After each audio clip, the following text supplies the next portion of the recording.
ஹே case, நீங்கள் already பற்றி episode 8 போகிறோம். அது வீட்டுக்குள்ள மறந்துடாமல் சொல்லிட்டுங்க. ஸ்டார்டிங்கில் நம்ம ஹீரோ நெக்ஸ்ட் ட்ரையலுக்கு போகிறேன். ஃபஸ்ட்டு ட்ரையலை எப்படியோ பாஸ் பண்ணியிருப்பேன். அந்த இடத்துல டீமன் கிங்கை பார்த்துப்பேன்ல, அதில் பாஸ் பண்ணியிருப்பேன். இவன் பண்ண விஷயங்கள் எல்லாமே மேலே இடத்துக்கு தெரிய வந்திருக்கும். இந்த இடத்துல டீமன் லார்ட்ஸ் அவையெல்லாம் மீட்டிங் போட்டுருப்பாங்க. இந்த மாதிரி ஹீரோ நம்ம இடத்துக்கு வந்திருக்கேன். அது ரொம்ப பவர்ஃபுல்லாக இருக்குது. டீமன் கிங்கே நம்மகிட்ட மெசேஜ் சொல்லுவார்னா அப்போ அவ்வளோ பவர்ஃபுல் இருக்குது சொல்லி இவெல்லாம் டிஸ்கஸ் பண்ணிட்டு இருப்பாங்க.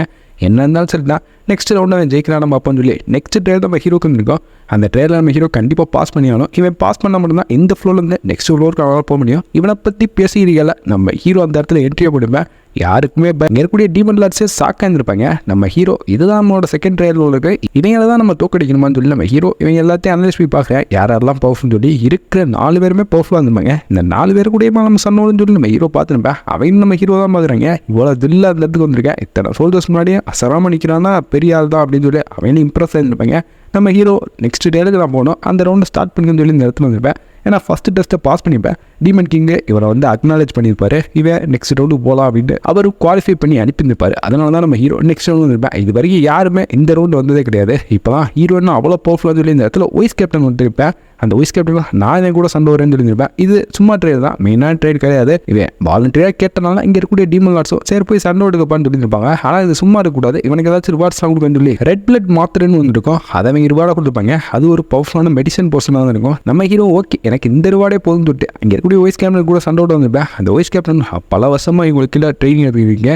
கண்டிப்பாக அந்த டெஸ்ட்டில் பாஸ் ஆகி நான் நெக்ஸ்ட் ஃப்ளோருக்குலாம் போய் நான் ரேங்கராக தான் இருக்கேன், நீ யாரா புதுசாக வந்துக்கிட்டு இருக்க அப்படின்னு சொல்லி அவனும் அந்த வெறியில் நம்ம ஹீரோ கூட சண்டை விடலான்னு இருப்பேன். நம்ம ஹீரோ உனக்கு அந்த தைரியெல்லாம் கிடையாது, நீ கடைசி இங்கே தான்டா இருப்பேன்னு சொல்லி அவனை வெறுப்பேற்ற மாதிரி வெறியாக பேசியிருந்திருப்பேன். இல்லை அவன் சூடாக இருந்திருப்பேன். உன்னை சும்மா விட மாட்டேன்னு சொல்லி அவனை சண்டை விட வந்துருப்பேன்.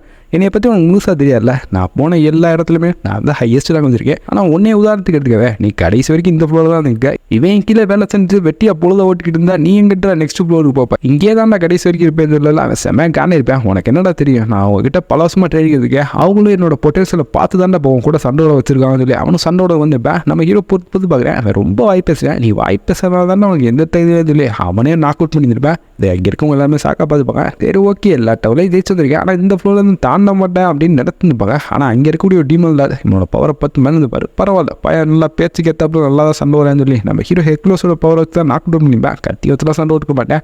இருந்தாலுமே விட்ட கத்தி யூஸ் பண்ணுற ஸ்வாட் கொஞ்சம் கம்மியாக இருக்குன்னு சொல்லி எங்கே இருக்க ஒரு பெருசு பார்த்துப்பாரு. ஆனால் அவனுக்குள்ள ஒரு பொட்டேஷன் இருக்குது, இவன் கண்டிப்பாக ரேங்கர் ஆகிறதுக்கான வாய்ப்பு இருக்குன்னு சொல்லி அவர் சாக்காது இருப்பார். நம்ம ஹீரோ இந்த சும்மா ட்ரையலை முடித்து ஒரு சூப்பரான ரிவார்டே வாங்கியிருப்பேன். நெக்ஸ்ட் என்னப்பா அடுத்த ட்ரையல் ஸ்டார்ட் பண்ணுறது நம்ம ஹீரோ கேள்விப்பேன். ஆனால் அடுத்த ட்ரையல் சாதாரண ட்ரையல் கிடையாது. இங்கே இருக்கக்கூடிய டீமன் லார்டில் ஒன்று அந்த டீமன் லார்டு கூட சண்டை விட்டானோ அவர் ஃபிஸ்ட் லார்டாக தான் இருப்பார். அவரோட ஃபிஸ்ட் பவர் கொடூரமாக இருக்கும். நம்ம ஹீரோ என்ன தான் ஹெக்லோஸோட பவரை பாதி இன்கரேட் பண்ணி யூஸ் பண்ணாலும் நல்லா தோக்கடிக்க முடியாது. ஏன்னா அந்த ஃபிஸ்ட் லார்டு ரொம்ப கொடூரமாக இருப்பார். பல வருஷமாக அவெல்லாம் ட்ரைனிங் எடுத்துப்பார். ஒரு மார்ஷியல் ஆர்டிஸ்ட் வந்திருப்பார். கூடவே அவர் ஒரு ரேங்கராக தான் இருப்பார். ரேங்கர் இந்த இடத்துல சண்டை விட்டாங்கன்னா பெனால்ட்டிலாம் இருக்கும். இருந்தாலுமே பின்னா இவங்கெல்லாம் இந்த ஃப்ளோர் அப்பர் ஃப்ளோர் இருக்குல்ல, அதோட இன்ஃப்ளூயன்ஸ் கீழே வரமாட்டாங்க. டீமன் கிங் சொல்கிற மாதிரி தான் இவங்க கேட்டுருப்பாங்க. கண்டிப்பாக அந்த ட்ரையல் நம்ம ஹீரோ பார்ட்டிசிபேட் பண்ணி ஆகணும். இவரோட பவர் யூஸ் பண்ணாலும் இவருக்கும் கண்டிப்பாக பெனால்ட்டிலாம் கிடைக்கும். இருந்தாலுமே பின்னா அதை பற்றிலாம் கவலைப்படாமல் நம்ம ஹீரோக்கு அவர் 3 மாதம் டைம் கொடுக்குறாரு. இந்த 3 மாதத்தில் உன்னை பவரை நல்லா இம்ப்ரூவ் பண்ணிட்டு அதுக்கப்புறம் எங்ககிட்ட வா, அதுக்கு தட்டி உனக்கு தேவையான எல்லா மெடிசன்லேருந்து எல்லாத்தையும் நாங்களே உங்களுக்கு ப்ரொவைட் பண்ணுவோம். தங்குற இடம் வரைக்கும் எல்லாத்தையும் கொடுப்போம். அந்த 3 மாதம் ட்ரெயினியை கடுமையாக எடுத்துக்கிறதுலேயே அவங்களும் டைம் கொடுத்துருப்பாங்க. நம்ம ஹீரோ டைம்லாம் தேவையில்ல, இப்போ சண்டை விடலாம். இங்கே இந்த இடத்துல சொல்லல, அங்கே இருக்க அந்த பெருசு இருக்கல அவர் சாக்கா இருப்பார். கான்ஃபிடன்ஸாக அதெல்லாம் இருக்குது தம்பி, ஆனால் இந்த இடத்துல உன்னால் சண்டை விட முடியாது. இதுக்கு மேலே இடத்துல வந்து உத்தரவிடணும். முக்கியமாக அந்த டீமன் கிங்லேருந்து எனக்கு ஒரு மெசேஜ் வரணும். அதுக்கப்புறம் தான் நாங்கள் அந்த இடத்துல இந்த சண்டே வந்து அரேஞ்ச் பண்ணுவோம். இது சாதாரண ட்ரையல் கிடையாது, இது ஒரு முக்கியமான டெஸ்ட்டு. அதனால் எடுத்தவங்க ஊற்றவங்களாம் அந்த டெஸ்ட்லாம் நான் வைக்க மாட்டோம். இப்போ தட்டிக்கு போயிட்டு வா, நான் சொல்கிறேன் புரிஞ்சிருக்குன்னு நினைக்கிறேன்னு சொல்லி அவங்க சொல்லிப்பாங்க. கொடுத்த ரிவார்டை மட்டும் வாங்கிட்டு நம்ம ஹீரோ கம்முன்னு போகலான்னு இருப்பேன். சரி ஓகே இதுக்கு மேலாம் உங்களை எடுத்து பேச முடியாது, அவங்க சொல்கிறது சரிதான் சொல்லி நம்ம ஹீரோ சரின்னு இருப்பேன். ஆனால் இப்படி சொன்னதுக்கிட்ட இங்கே இருக்க எல்லாமே கண்டு போய்ப்பாங்க. நம்ம ஃபிஸ்டிலாலே இலக்காரமாக அடிச்சுக்கானா இங்கே இருக்க வாய்ஸ் கேப்டன் தோக்கடிச்சுக்கலாம். ஃபிஸ்டிலாம் அவனை சாடிச்சுவார். அந்தளவுக்கு கொடூரமான போகிறது பாரு. அவர்கிட்டே வாய்ஸ் விடாது இருக்கேன், வாயை உடைக்காமல் அவர் விட மாட்டான்னு சொல்லி அங்கே இருக்கவங்க எல்லாம் மிரண்டு போய் பார்த்துன்னு இருப்பாங்க. இருந்தாலுமே அவளை பற்றி கேள்வி பண்ணப்பா வெஸ்ட் ஆனாப்பா அப்படின்னு சொல்லி உசுன்னு பல பேர் பேசிக்கிருப்பாங்க. நம்ம ஹீரோ என்னடா இங்கே கொஞ்சம் நேரம்னா என்னை பற்றி ஏன் காது பட பேசுவீங்க உங்களுக்குன்னு சொல்லி சட்டு விட்டு நேரத்தை காலி பண்ணான்னு இருப்பேன். இப்போ பெருசாக வாப்பா தம்பி உனக்கு நான் ஒரு சில அலோவன்ஸ்லாம் கொடுக்கலான்னு இல்லை, அது எல்லாத்தையும் காட்டுறேன்னு சொல்லி நம்ம ஹீரோக்கு சொன்ன எல்லா விஷயங்களும் அவங்க கொடுக்குற கண்குட்டியாக இருப்பாங்க. இந்த இடத்துல ஒரு லைப்ரரி இருந்திருக்கும், மார்ஷியல் ஆர்ட் லைப்ரரி. அந்த லைப்ரரி யூஸ் பண்ணிக்கலாம். அது கூட உனக்கு எலிக்சர் எதுவுமே பண்ணால் நாங்கள் கொடுக்க மாட்டோம். இந்த எக்ஸப்ட் எலிக்சரு அப்புறம் இந்த martial art high martial art இருக்கக்கூடிய டெக்னிக் புக்கை தவிர நீ எதை வேணால் இங்கே யூஸ் பண்ணிக்கலாம் இல்லை. அப்படியா, அப்போ பேச்சு மாற மாட்டீங்கல்ல, நான் ஒன்று கேட்க போகிறேன்னு சொல்லி நம்ம ஹீரோ ஒன்று பெரிய விஷயமா கேட்டுருப்பேன். இவங்க ஹை லெவலான எலிக்சர் தான் கொடுக்க முடியாது. அது சரி, உங்கள்கிட்ட இருக்க எல்லா மெடிசனல் ஹெல்ப்பே எடுத்தாங்க, எனக்கு மொத்த மெடிசனல் ஹெல்ப் வேணும்னு சொல்லி ஒரு ஊருக்கே தேவையான மெடிசனல் ஹெல்ப் எல்லாத்தையும் நம்ம ஹீரோ பர்ச்சேஸ் பண்ணிப்பேன். நம்பி இதில் ஏதாச்சும் மிச்ச மீதி இருந்துச்சுன்னா 3 மாதம் கழிச்சு நீங்கள் ரிட்டர்ன் கொடுத்துருக்கல, மிச்ச மீதி இருந்தால் தானே கொடுக்கு, எல்லாத்தையும் முடிச்சேன்னு சொல்லி நம்ம ஹீரோ ஸ்டோரேஜ் ஸ்பேஸில் எல்லாத்தையும் ஆட் பண்ணிப்பேன். இவ்வளோ மெடிசனல் ஹெல்ப் வச்சு என்ன போகிறேன் தெரியல, மொத்தத்தையும் பேக் பண்ணுங்க, என்னை ஒரு இடத்துல ட்ராப் பண்ணுங்கன்னு சொல்லி நம்ம ஹீரோ இந்த இடத்துல ஒரு ட்ரைனிங் சேம்பர் இருக்கும், அது மலைப்பகுதிக்கு நடுவில் தான் இருக்கும், அது ஒரு கேவாக தான் இருக்கும். அந்த கேவுக்குள்ளே இவ்வளோ மொத்த மெடிசனல் ஹெல்ப்பே எடுத்துகிட்டு வந்துருப்பேன். அந்த மொத்த மெடிசன் ஹெல்ப்பே சாப்பிட போகிறேன். இதெல்லாம் யாராச்சும் பாய்சன் ஏற்பட்டவங்க தான் சாப்பிட்றது. ஆனால் நம்ம ஹீரோ எதுக்கு சாப்பிட்றோன்னா, இவன்ட்டு ஒரு ஹார்ட் இருக்கும்ல, அந்த 8 தலையை விட்டனில் கிடச்ச ஹார்ட்டு, அந்த ஹார்ட்டு பாய்சன் ஹார்ட்டு, அதை அந்த எக் தான் அப்போ தெரியும் கன்சியூம் பண்ணி வச்சிருக்கோம். அந்த எக்லேருந்து இவ்வளோ அந்த பாய்சன் ஹார்ட் எடுத்துருப்பேன். கூட நிறைய மெடிசனல் ஹெல்ப்லாம் சாப்பிட்டுருப்பேன். அந்த பாய்சன் ஹார்ட்டை யாருமே சாப்பிடக்கூடாதுன்னு சொல்லி தான் வார்னிங்கோட சொல்லியிருப்பாங்க. நம்ம ஹீரோ அதை சாப்பிட்றதுக்கு முன்னாடி நிறைய மெடிசனல் ஹெல்ப்லாம் சாப்பிட்டுருப்பேன். இதனால அந்த பாய்சன் ஹார்ட்டை சாப்பிட்டானா, இந்த மெடிசனல் ஹெல்ப் முன்னாடி சாப்பிட்டப்பல அது கொஞ்சம் அதை பியூரிஃபை பண்ணி இவன் நினைச்சிருப்பேன். இவன் அந்த ஹார்ட்டை சாப்பிட்டுருப்பேன். ஆனால் அந்த ஹார்ட்டை சாப்பிட்டு அடுத்த சைடு என்ன அவனுக்கு உடம்புலாம் ஒரு மாதிரி பண்ண ஆரம்பிக்குது. ஏன்னா இது ஒரு ஹை லெவல் பாய்சன் இருக்கக்கூடிய ஹார்ட்டு. நம்ம ஹீரோக்கு உடம்புலாம் ஒரு மாதிரி ஆரம்பிச்சிருக்கும். கண்ணு மொழியெல்லாம் பிதுங்கி வெளியே வந்துருக்கோம். ஹார்ட்லாம் பிச்சுக்கிட்டு உடம்பு விட்டு போகிற மாதிரி இருந்திருக்கோம். என்னடா இவ்வளோ கொடூரமான எஃபெக்டாக இருக்குது, இன்னும் கொஞ்சம் மெடிசன் இப்போ சாப்பிடலாமான்னு சொல்லி நம்ம ஹீரோ மயக்க போகிற ஸ்டேஜில் இருந்திருப்பேன். அவள் தான் 1 மாதம் கழிச்சு காட்டுறாங்க. நம்ம ஹீரோ 1 மாதமாக இந்த இடத்துல இருந்திருப்பாங்க. இவன் உயிரோட இருக்கானா இல்லையான்னு சொல்லி செக் பண்ணக்கானே 2 வந்துருப்பாங்க.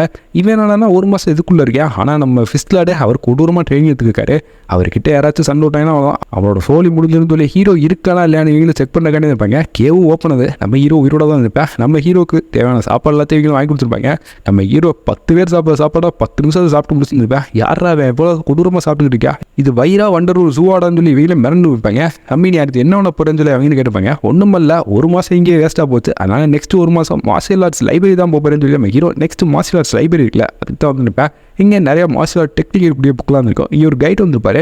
தம்பி, உனக்கு நான் தான் கைடு, உனக்கு என்ன வேணாலும் நான் வந்து சொல்லித்தரேன். இங்கே எக்கச்சக்கமான புக் இருக்குது. இதை பற்றியான டவுட் வேணும்னா என்கிட்ட கேட்கறது இல்லை. டவுட்லாம் எனக்கு தேவையில்லை, எல்லா புக்குமே நான் யூஸ் பண்ணிக்கலாமான்னு சொல்ல. இந்த இடத்துல ஒரு டோர் இருக்கும், அந்த டோரை தாண்டி மட்டும் நீ போயிடாத, அதுக்குள்ளே இருக்க எல்லா புக்ஸுமே உங்களால் யூஸ் பண்ணிக்க முடியும்னு சொல்லி அவர் சொல்லிட்டு கிளம்பிப்பார். நம்ம ஹீரோ எல்லா புக்ஸுமே படிச்சு பார்க்குறேன். இவன் இன்னும் 1 மாதத்துக்குள்ள இந்த டெக்னிக் எல்லாத்தையும் நம்ம கற்றுக்கணும் தான் ஃபுல் புக்கே படிச்சுக்கிட்டேன். இந்த விஷயங்கள் எல்லாமே இருக்கக்கூடிய பெருசுக்கு தந்துருக்கா. அவர் தான் நம்ம ஹீரோட பவரை பார்த்துருப்பாரு. கண்டிப்பாக ரேக்கர் ஆகுன்னு சொல்லியிருப்பாரு. அவரும் ஹீரோ 1 மாதத்துக்குள்ளே எல்லா டெக்னிக்கையும் படிச்சுக்கிட்டு இருக்கான்னு இல்லை, இன்னுமே அவர் இம்ப்ரெஸ் ஆகிறாரு. அவனுக்குள்ளே என்ன டேலண்ட் இருக்குன்னு சொல்லி இவரும் க்யூரியஸ் ஆகிருப்பாரு. நம்ம ஹீரோ எல்லா வேலையும் முடிச்சுன்னு சொல்லி 1 மாதத்துல இந்த இடத்துக்கு கிளம்பியிருப்பேன். நெக்ஸ்ட்டு மேட்ச் ஸ்டார்ட் ஆகுது.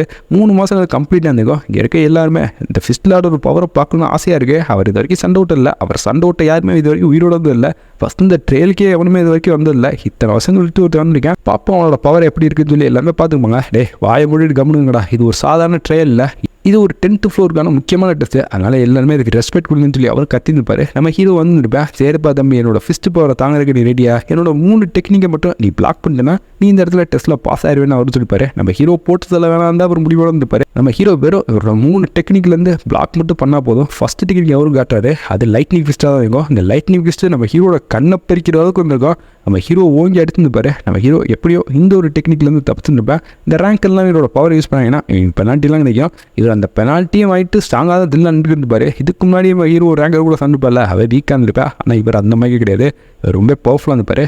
நம்ம ஹீரோவை நெக்ஸ்ட் செகண்ட் டெக்னிக் மூலமாக அட்டாக் பண்ணியிருப்பாரு. நம்ம ஹீரோ அதுக்கிட்டேருந்துமே தப்பிச்சுருப்பேன். ஆனால் கஷ்டப்பட்டு தான் தப்பிச்சுருப்பேன். அது ரொம்ப ஸ்பீடாக இருந்திருக்கும். முன்னெல்லத்தில் அட்டாக் பண்ணாலும் நம்ம ஹீரோ திணறி போயிருந்திருப்பேன். நம்ம ஹீரோ இவரோட மூவ்மெண்ட் எல்லாத்தையும் ரீட் பண்ணியிருப்பேன். பரவாயில்ல, பயக்குள்ளே ஏதோ டெக்னிக் இருக்கு. ஆனால் அந்த 3வது மூவை அவங்களால தாக்கு பிடிக்க முடியாது சொல்லி 3வது டெக்னிக் யூஸ் பண்ணிப்பாரு. நம்ம ஹீரோ அங்கே இருக்க லார்ட்ஸே அந்த இடத்துல வந்து நடந்துக்கிட்டு இருப்பாங்க. இதெல்லாம் பார்த்து அப்போ 3வது டெக்னிக் கொடூரமான சொல்லிட்டு ஹெர்குலஸோட கை இருக்குல்ல, அந்த கை பவரை வந்து வர வச்சுருப்பேன். இதை கண்டிப்பாக என்னன்னாலும் நம்ம பிளாக் பண்ணுவோம். அப்போ தான் நெக்ஸ்ட் டெஸ்ட்டு போக முடியும் இல்லை. இவனும் சக்ஸஸ்ஃபுல்லாக அதை பிளாக் பண்ணியிருப்பேன். அந்த இடத்துல பெரிய பிளாஸ்டே ஏற்பட்டிருக்கும். எல்லாமே மறந்து போய் பார்ப்பாங்க ஹீரோ உயிரோட இருக்காங்கன்னு சொல்லி. ஹீரோ உயிரோட தான் இருப்பேன். இதில் இங்கே இருக்கக்கூடிய அந்த ஃபிஸ்டில் இருக்கல, அவர் செம்மையாக டென்ஷனாக இருப்பார். மேட்ச் முடிஞ்சிச்சு, ட்ரையலில் பாஸ் ஆகிட்டேன். ஆனால் உனக்கு இனிமேல் சண்டை ஒன்று ஆசை இருக்கான்னு சொல்லி அவரும் கேட்டுப்பார். இப்போ தான் நம்ம ஹீரோக்கு புரிய வருது, இவன் வெறி ஆகிட்டேன் நம்மள இருக்குது, எனக்கு இதுதான் தேவை. இவன் ஆல்ரெடி இவனோட லிமிட்டை யூஸ் பண்ணிட்டேன். ரேங்க் இருந்த மாதிரி பவர் யூஸ் பண்ணாங்கன்னா அதுக்கான பெனால்ட்டி பின்னாடி வந்துக்கிட்டு இருக்கோம். எனக்கு இப்போ தேவையானது கிடச்சிருச்சுன்னு சொல்லி நம்ம ஹீரோ அவனோட ஸ்பெஷலான பவர் யூஸ் பண்ணிப்பேன். இதை பார்த்து இங்கே இருக்கவேன், நீ என்ன தான் பவர் யூஸ் பண்ணாலும் என்ன சாடி பண்ணு சொல்லி வெறியாக இருந்திருப்பேன். இதோட இந்த எபிசோட் முடியும். ஸோ மறக்காம சேனலில் சப்ஸ்கிரைப் பண்ண இதே மாதிரி எல்லா ப்ரோடக்ட்டும் மறக்காம சேனலில் சப்ஸ்கிரைப் பண்ணி. Take care, bye guys.